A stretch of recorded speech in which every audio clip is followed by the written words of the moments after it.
Hi, I'm Paniki. I'm a game developer working on a local multiplayer game called Package Party about delivering packages in the weirdest way possible. This is the first video devlog. I know the title says it's the 26th devlog, but the previous 25 devlogs have been written on itch.io. Check the link in the description if you want to read 25 long devlogs from the past few months of development.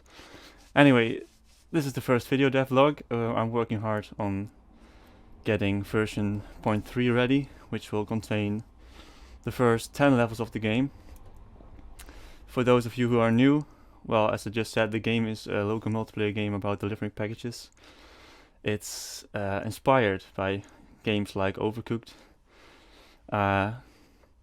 Maybe I'll just show you a level. La la la la la. This is the current campaign screen. It has received a little visual upgrade since version 0.2, nothing major. I think it looks nice for now, you know. You can drive around this car, you can log in your controller or keyboard players, and you can start a level. Now there's a story, will not read it, I wrote it so I know how it goes. So the idea of the game is just, it starts really simple.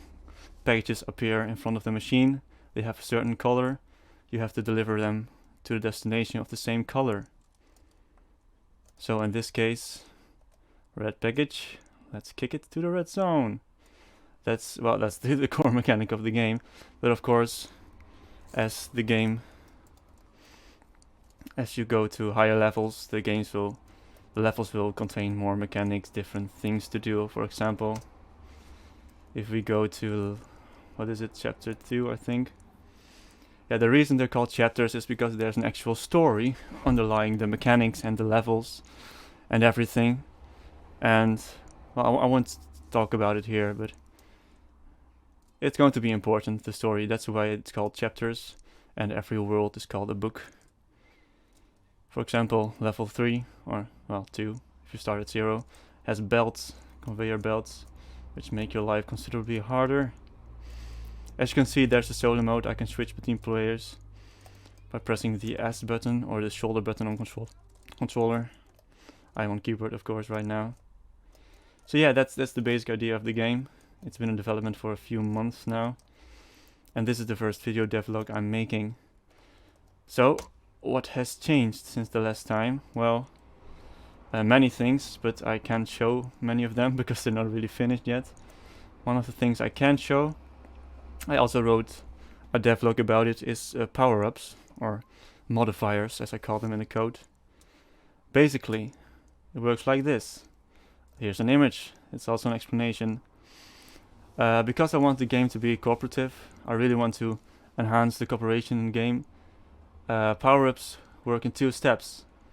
You can't give yourself a power-up, as you normally would in any game with power-ups. Instead, I can show you, one player must stand on a receiver zone. Of course, this is not the final model or anything, it's just a rectangle. Then another player, as he enters the giver zone, the receiver receives the power-up. Now, the first power-up you learn about is the glue power-up, because it glues packages to you, and this makes it much easier to travel across these wooden planks here. As you can see, the modifier disappears automatically. This wasn't the first iteration. In the first iteration, there was an extra zone in the level, which had a garbage bin as the icon, which erased any power-up you had. But after some playtesting, I found out it wasn't fun. It cluttered the level. It was a bit messy. So I changed it. So now, when I get the power-up, let's do it again. I'm now glued. I keep it for 15 seconds at the moment. Might become longer or shorter in the final version of the game. But from now on, packages will stick to me, and it will disappear after 15 seconds. So that's the modifier system I've been working on. Can I show? Yes, there's another level with modifiers. Let's see, what was it? Not this one, not this one, not this one. Oh, did I forget? No, I did not forget. Chapter 10. This is the last level I made. I made it yesterday. It's certainly not finished or anything. But this is the last level of the first world. And it basically just tests all the things you've learned up to now. So, for example, here we also have gates, which is something I haven't explained yet, but I will in a future devlog, I think. You can open gates by pressing buttons. And now if I move, I know the power-up is up here. Bam, he's glued. And now I can stick packages to myself. There are no packages here. But that's the basic power-up system I've been implementing the past week. What else have I done? Well, I've done many things, but none of them I can really show you. So yeah, that's it for the first video devlog. Hope you liked what you saw. Well, I can actually talk about something else. The past few weeks I also entered a game jam. I worked on another game as well, which is called Into My Arms. It's a puzzle game. I made sure it would work on desktop computers and on mobile, so it also works on Android currently. It doesn't work on iOS because I don't have an Apple computer to export it to iOS. But the basic idea of the game is I can actually show you.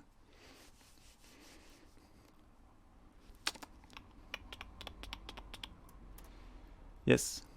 So the basic idea of the game is to win a level, you need to fall into the arms of the other player. And there's one extra rule, is that you can never see each other. So for example, if I go back here. Oh no, we saw each other. How will we survive? Now there's a reason for these rules, but there's a story which I won't explain here. But there's a reason for this, and to win a level, all you need to do is step backwards and fall into the arms of the other player. Now of course this gets harder as you go on. Maybe I can show you one of the later levels. Oh, don't restart of course.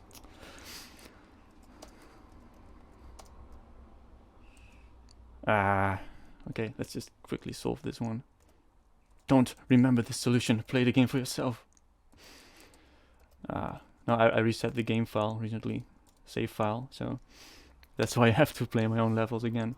Here, in level 4 or 5, you get buttons and they move elevators up or down, left or right, depends on the level. In later levels you get mirrors, everything, to make your life even harder, to make it more likely that you see each other. And yeah, I've been working on this game. I think it, of course, it isn't amazing, it isn't polished or anything. It's made for a game jam in a few weeks, if even that, because I also work on the package party game. But yeah, I think it actually looks great, so I'm thinking about expanding the game. It only has 13 levels at the moment. I think I can turn that into 30 levels or anything. But the reason I'm actually talking about this is because the first week this game was on itch.io, I had many views, more than I ever had. And that still isn't much, but it's more than I ever had. It's about 20 views every day for a week. But nobody was downloading the game. The only download was from a friend of mine. And so I was wondering, well, because my other games, they only have a few views every day, but they get downloaded almost 100% of the time. So I was like, what's wrong with this game?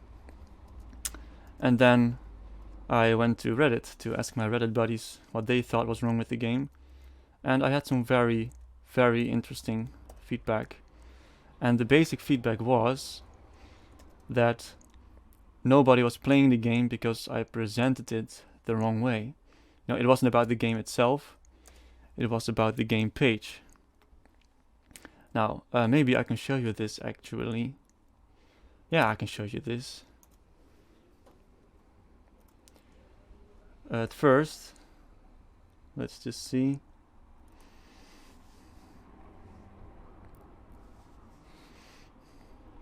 At first, this was the image, the header image from the itch.io page, and I knew it wasn't amazing, you know. I had some doubts about it, but I thought it was fine.